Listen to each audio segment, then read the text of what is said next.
Outside, the mist still clung to the cobblestones, but inside the inn, warmth pulsed with every exchange, a sanctuary built on rituals both mundane and magical. SlumG's attempt to charm the screen had drawn laughter and groans, but beneath the jest lingered a flicker of unease. Even Princess Peach30, steady hands cradling a mug, glanced at the tangled wires as if recalling mornings disrupted by trickster magic.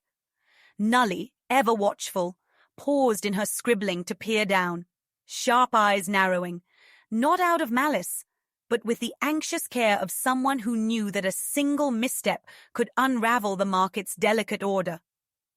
For a heartbeat, Overkill Master 288's booming greeting trembled on the air, waiting for its echo, and its Big Dave's banners froze mid-sparkle, as if the day itself was holding its breath.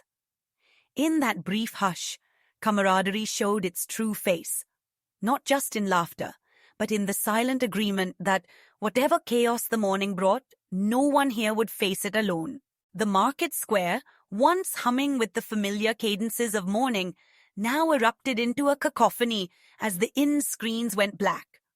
A swirling hush, broken by Nully's sharp cackle from the rafters and Princess Peach30's reassuring quip, her laughter threading like balm through the tension.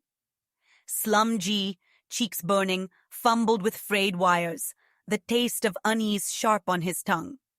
For a heartbeat, he sensed a thinness in the air, as though the magic was not merely misbehaving, but straining, threatening to snap the delicate weave that bound their fellowship.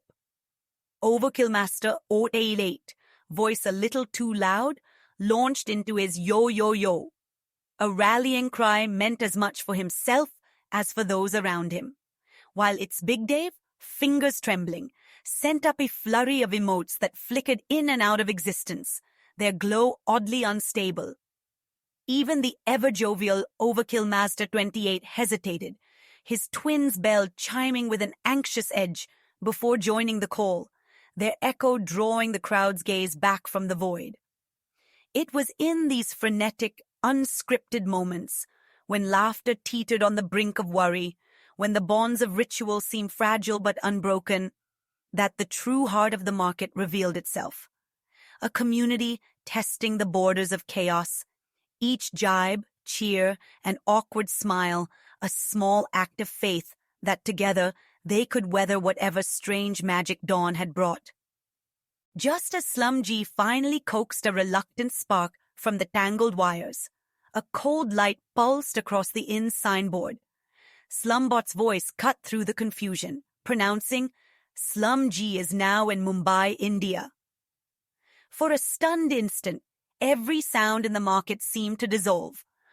Overkill Master 288's latest yo-yo-yo choked into silence.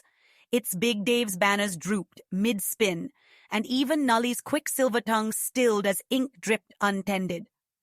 SlumG's chest tightened. The air itself shimmered with static and strange possibility, as if the world had tilted on its axis. He caught, just barely, the scent of distant spice on the morning breeze, a faint bustle of horns and hawkers pressing through the window, utterly out of place in Munna's gentle dawn.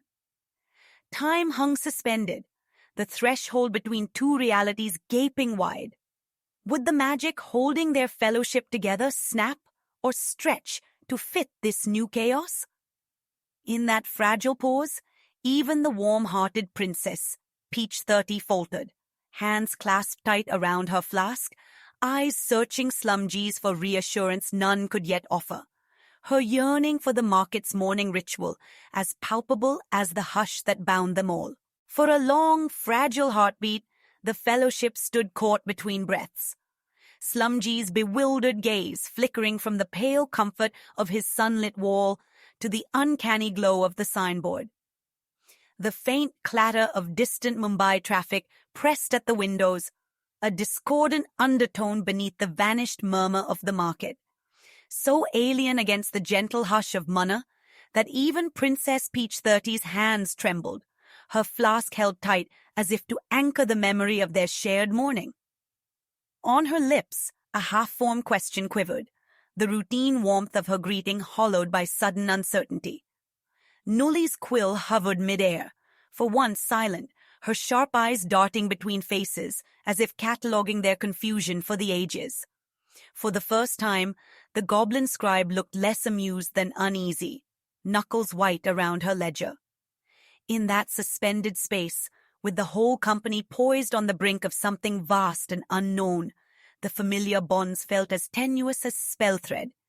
Yet it was in their silent, searching glances that hope flickered, fragile but real, promising that even here, on the edge of unraveling, camaraderie might yet hold chaos at bay. Then, as if a collective spell had cracked, the market's hush was pierced by a jangled chorus. Overkill Master 288's laughter bounced off the walls, a little too loud, while his twin hammered out a yo-yo-yo that faltered before regaining its bravado. Nully, regaining her composure, scribbled a wild flourish across her ledger, muttering, "Teleportation, unexpected but not undocumented," her tone sharper than usual, as if words could tether them to what was real. Princess Peach 30, hands trembling just a little, summoned a sunny emote and forced a smile, nudging a warm brew toward SlumG with, "Nothing like new cities for fresh starts, right?" Her voice wavered, betraying a private dread for the fragile peace of her market stall. It was its Big Dave who broke the tension fully, banners flickering between scenes of misty hills and city skylines, his voice high and bright. "Wherever we land together." In that messy swirl of bravado covering nerves, jokes deflecting doubt, and gestures of kindness gluing the pieces, their camaraderie flared back to life, rough-edged and luminous, refusing to let uncertainty splinter the bonds they'd forged in chaos. SlumG lingered on the cusp, one hand pressed to the pale wall as if seeking proof that anything was still solid.